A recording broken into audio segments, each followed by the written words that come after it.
Bonjour, bienvenue dans ce nouvel épisode de Xavier parle avec des gens et comme mon hôte et justement mon invité est anglais, écossais, on va parler en anglais. Uh, welcome everybody to this new episode of Xavier Speak with People and people who have something to say. And I'm very glad, very happy, very excited to talk with my colleague David Porter, Dr. David Potter, who's got a PhD in organizational development, right? Cultural change work and organizational development, yeah. Mainly cultural change work, yeah.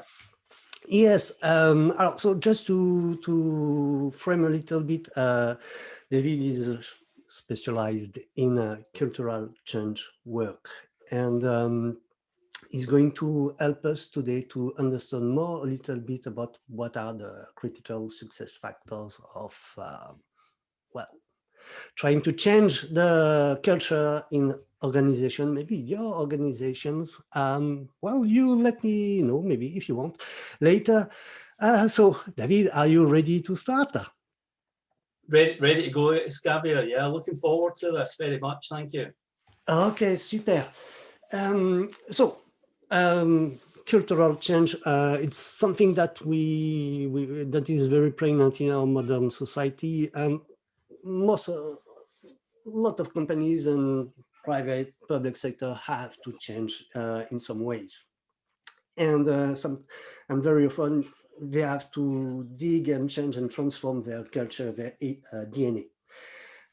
So I would like to ask you, David, when thinking about changing culture, where do CEOs and board executives often start? Well, we use we use a kind of strange metaphor to answer that question, Xavier. Yeah. Is that it's a bit like, when do they feel a need to go to the dentist? They feel the need to go to the dentist when they start getting toothache, right? Right. So when they get the toothache, they say, "All right, I need to go and get a dentist." And we feel that cultural change work often is very much like that. It's when they start feeling the pain of coming into work every day, and they start understanding or relating to their experience at work that something just isn't right, that there's maybe too much tension, or there's problems in the teams, or there's a lack of commitment or a lack of motivation, or they're finding that it's really difficult to get their ideas off the ground. And then they look around to say, well, what is this? What's causing this? And then suddenly they say, well, maybe it's our culture, right? Maybe we need to change our culture. Maybe our culture isn't working properly. And that's when the conversation really starts to grow and develop. So I would say it's actually quite rare, right, to get change leaders in organizations who, for example, study and review their organizational culture on an ongoing basis as a form of preventative strategic maintenance, if that makes sense. It tends to be when they move into almost into a painful kind of borderline crisis situation, when they realize that something fundamental has to change in the nature of the culture and the organization.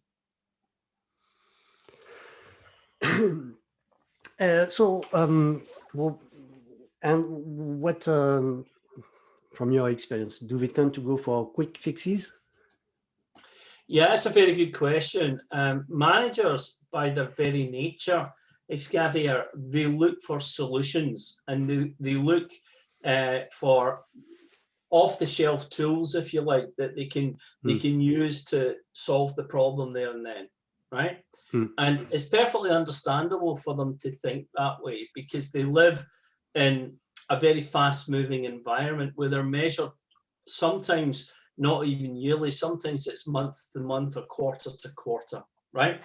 So there's a lot of pressure on them to spend money now to get a quick return and to solve the problem quickly. So they look for quick wins. Unfortunately, right, cultural change isn't about quick wins. Cultural change is, by its very nature, a long-term, deep structural change initiative involving a wide variety of different techniques. a wide variety of different expertise. And to change the culture of an organization, let's take something like leadership, if I may, right? So you'll find some organizations who perhaps don't invest in leadership training. Okay, yeah. They don't invest in leadership training. Because maybe they believe, the leadership in that organization believes that you learn leadership by being a leader, by doing leadership. You don't learn it by reading books or going to seminars or doing a leadership degree program. And what happens there is that the idea that they want to shift their belief system to say, well, I believe you learn leadership by doing leadership, but I also believe that I can be a better leader in practice if I also study other accounts of leadership. You with me? So to create a different belief system and then to spread that amongst, let's say, 20 executives can take anything up to a year. Anything up to a year to do that, because it's very experiential, and you're not going to achieve that quickly. Yes, I tend to agree with you. I fully agree with you, because you can read something, you understand, maybe in the minutes, or maybe you need more. You read something you don't really understand. You take time to think about it, to process it in your mind. Maybe the night, a week, and you say, okay, I understand. Yeah. But well, leadership is not much about knowing. It's more about doing, but doing from the side of being. Yeah, if you consider it as conscious leadership, which is leading with self-awareness. Yeah. Leading with self-awareness, which means that we start with ourselves as the leadership instrument, right? So that we become very conscious of our own beliefs, our own values, the emotions that we use habitually, the behaviors we use habitually, and how that affects other people. When you start moving into that, it's really difficult to imagine how you would create a culture of conscious leadership without it being a mid to long-term cultural change project. Because you need specialized coaches, you need to run specialized workshops, you need mentors, and therefore it's not a quick fix. But you're absolutely right in your initial question. That doesn't necessarily go down well with a lot of executives, because what they're looking for is, let's fix this now. And what do they usually try to do, to implement quickly? Well, first of all, there is a tendency to come at it from a budget perspective. They treat it as, how much have they got to spend on this issue? Right? How much have they got to spend on this issue? The second thing they come to is, well, how much of my personal time can I commit to this? Right? So they come with this, and not all the time, but often an initial hurdle that executives who are embarking on leading a cultural change initiative have to overcome is that thorny conversation, which is, if you truly value this project, you will make the time for this project. If you truly value this project, you will make the funds available to support this project appropriately. And that's a challenge initially.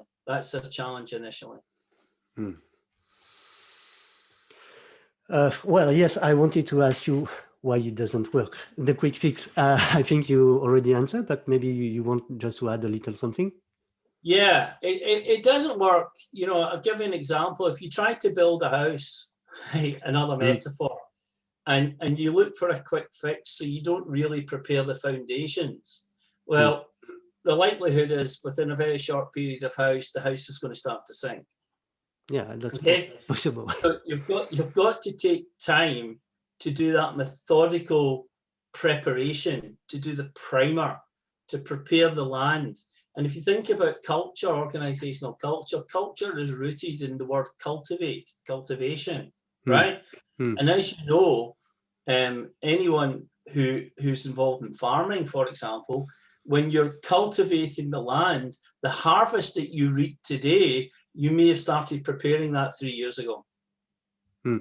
Right? So cultivation is a fairly long-term incremental process to achieve a result. We reckon on average, your average cultural change project, if it's done thoughtfully and comprehensively, will take 3 to 5 years. Oh, 3 to 5 years. Mm-hmm. Okay. Mm-hmm. Huge insight for our listener. Yeah, because you've got the cultivation period. So if you think about it, there's 3 phases. There's diagnostics, which is being able to make sense of the culture at work. So if you take an organization, take something the size of Volkswagen, right, or Apple, right, or take something like the British civil service, right? Okay, these are, or the French civil service, right? These organizations are big, powerful organizations. They may employ tens of thousands of managers, right? So I know that in Volkswagen's case, I think you're talking about nearly 700,000 people throughout the world. You may be employing people from different cultures, different educational backgrounds, different class backgrounds. So let's say you're trying to create a leadership culture across your organization, which is based on coaching principles. Well, any idea that you're going to do that successfully within a year, I think that's a fantasy. So I think preparing for that, educating people, providing them with the life skills, building the space for the workshops, etc., etc., etc., and then creating this culture of conscious coaching leadership that is just taken for granted because that's just the way we do things around here. That will take anything up to 5 years, I would have thought. And that's interesting because you just said you have to provide people with the life skills. Yeah. And I think that's an interesting point because, well, I will not quote anybody, neither point at anybody, but my feeling is that for a lot of people, you are alive, you live, so you have life skills. It's kind of taken for granted. While in my experience, it's far away from taken from granted. And now, just to give an anecdote, I remember I watched on a short video on Facebook. Well, whatever. You won't find me on Facebook, but there was these little kids, Asian ones, maybe Vietnamese, maybe Chinese, from poor background. You can tell from the surrounding. One of the kids was maybe 4 or 5 years old.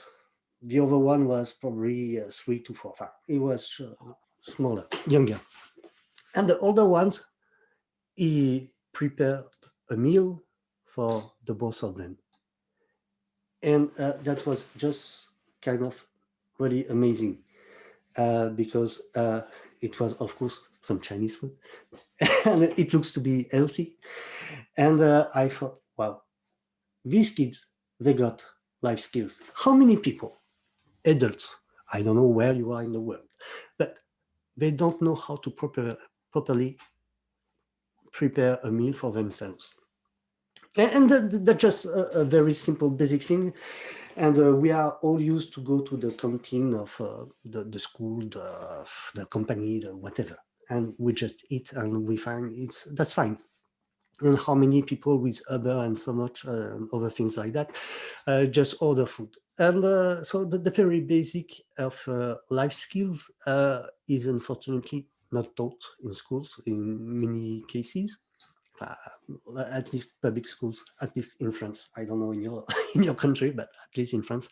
And so that you point out, we need to equip people with life skills and probably work-life skills. I think that's something very fundamental that we need to highlight. And we know that is going to take some time. I think your example of in some cases, in communities, there is a lack of an ability to cook meals at home, right? And it's not really taught at school. I think if you take that into the world of organization, what we're really talking about is, let's take something like psychological safety, right? Which has been talked an awful lot just now on LinkedIn, in academic research, in books and things, the work of Amy Edmondson and whatnot.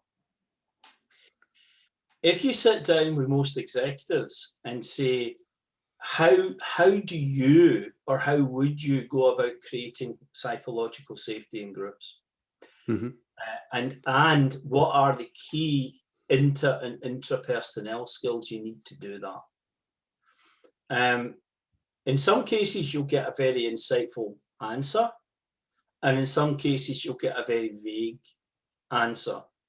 And the reason you would have that kind of inconsistency is because life skills that are involved in managing our own emotional states, in being reflective and reflexive, and building rapport and sustaining rapport with people, even people you don't like, which is not uncommon in management teams, but learning to actually say, it doesn't matter if I like or dislike this person.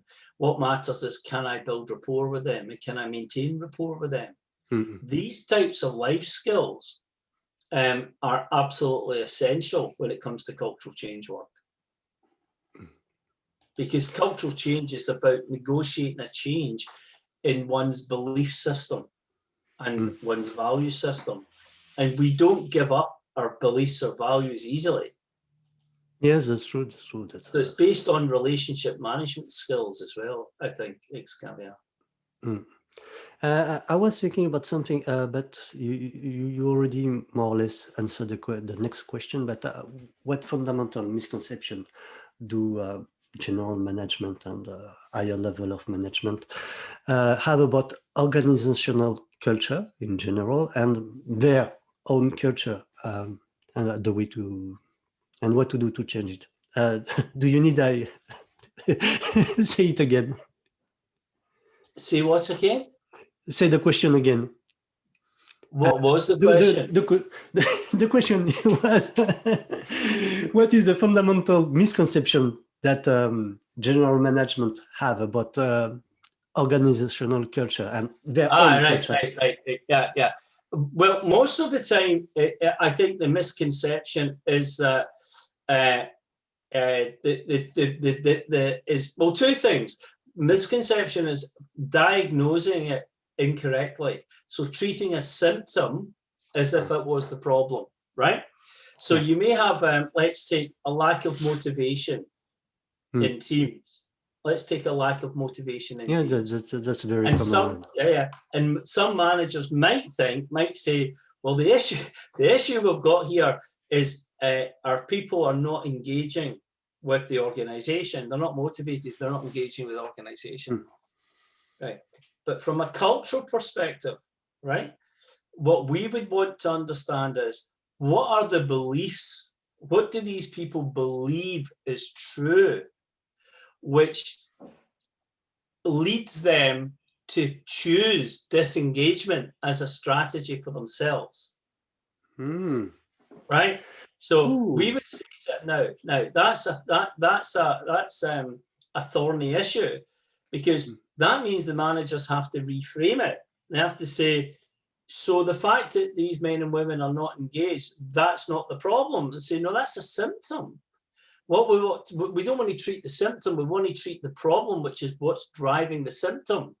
And they say, well, how do we identify that in cultural terms? And the way you identify that is through what you might call focus groups, what we call them dialogue seminars, where they have to enter into a dialogue with the men and women that appear to be disengaged in the teams, to find out what is it that they believe to be true about the organization that leads to their disengagement. And unfortunately, that often points towards shortcomings in the leadership style of the leaders.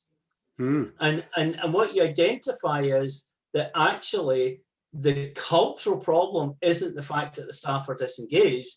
The cultural problem is in the leadership culture that is normative within the organization. And if you fix that, then you should be able to create a more engaged workforce, because men and women respond to attitude, and culture is a form of attitude. Mm. Yeah. Does that make sense? It does. It does. I'm just thinking about something. Yeah, so I think that I can summarize by saying that most people don't really realize that culture is a social process. Correct. And fundamentally, what's fundamental about it is it's about beliefs. Mm. You know, you could do a PhD in cultural change, Xavier, which I've done, I suppose. But my PhD was on the way that culture produces groupthink amongst managers, right? Okay. Groupthink amongst managers, and how that spreads throughout the organization. But actually, you know, only 2% of the population in Europe and the UK have a PhD, right? So it's not exactly it's not exactly a thing that most managers will go and do in life. Most managers will think they don't have the time, the inclination, or the motivation to do a PhD in management or leadership, right? Okay, which is normal. So the issue is, how do you make these ideas that we teach accessible to managers, right? And the way we do that is, in a way, we simplify it. And we simplify it by saying, look, what you're trying to change are beliefs. If you change the beliefs, you change the values. If you change the values, you change the attitudes and the social strategies in the organization.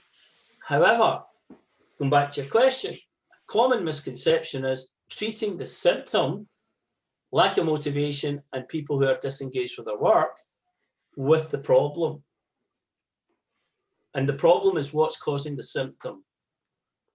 And that's to do with a belief system. So, like, for instance, if you and I work together, right? We work together in a business in Paris, and I'm coming into work every day and I'm like really unhappy, right? And I'm not connecting with you, and I'm not connecting with the boss, the line manager, my manager. And you're coming into work kind of like really happy, and you're trying to connect with me, and you're connecting with the boss. So you've got two different reactions, right? If you have 10 people in our team, right, and 8 of them are like me, unhappy and not engaged, and there's only you and another lady or guy who's engaged, what we really need to understand is what's going on in that critical majority that's generating those behaviors. And what generates our behaviors is our beliefs. Yeah. Thank you for the insight. Alors, the final question.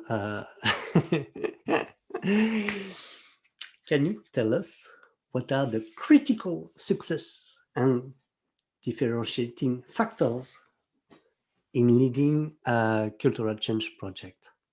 Okay, the first one is as a change leader is bringing an open mind. You mean the change leader must have an open mind? You must have an open mind. Yes, because very excuse me, just a little something. Very often we have people saying, "No, wait, be open-minded, huh? Be open-minded. Look at me." You see?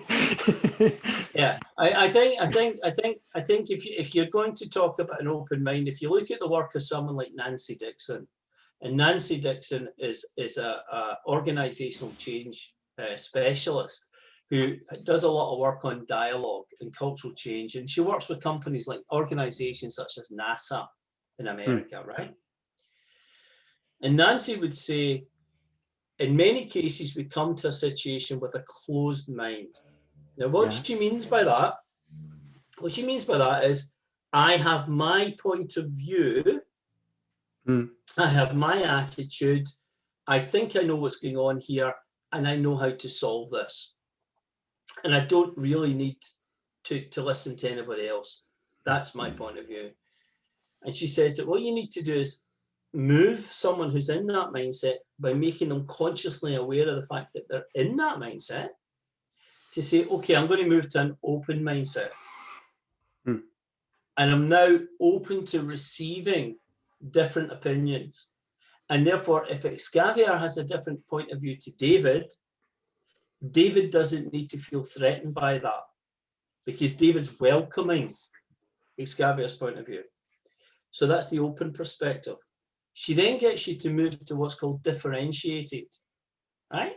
And that's where not only can I hold your point of view comfortably and hold my point of view comfortably, right? I can also notice the shades of difference and similarities, and I can start to differentiate between them. And that enables us to then create an integrated point of view, perspective, right?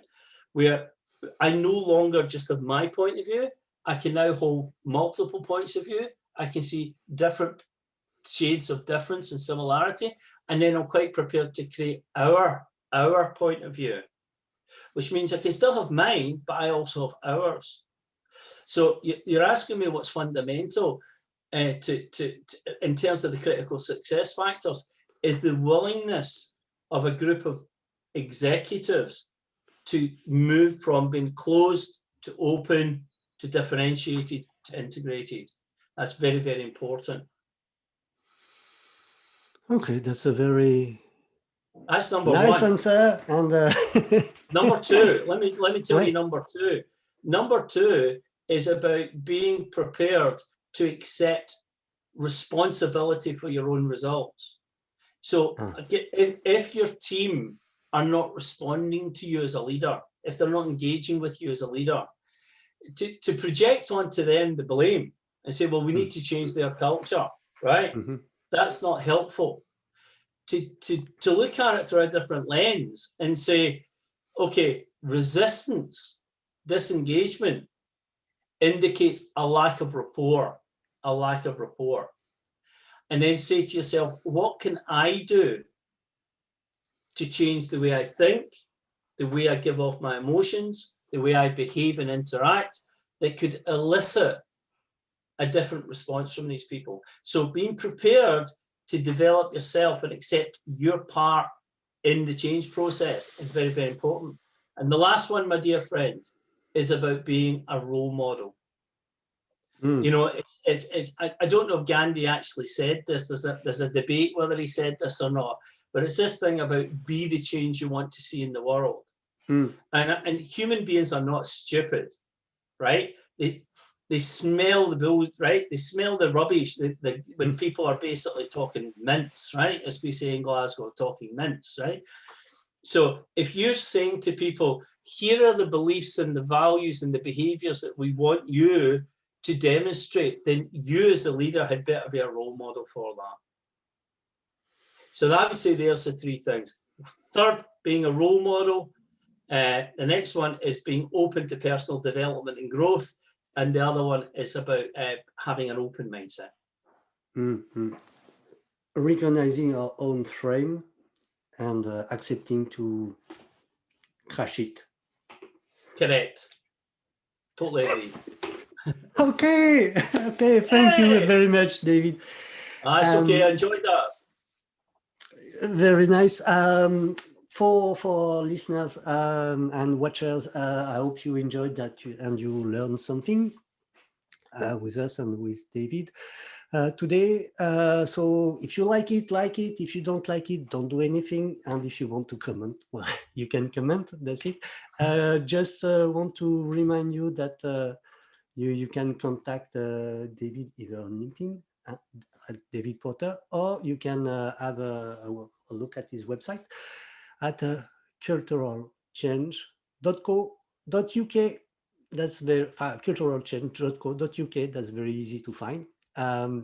David, we are going to an end for this interview, and thank you very much for being here with us. Thank you, Xavier. Thank you very much. Bye. Bye-bye.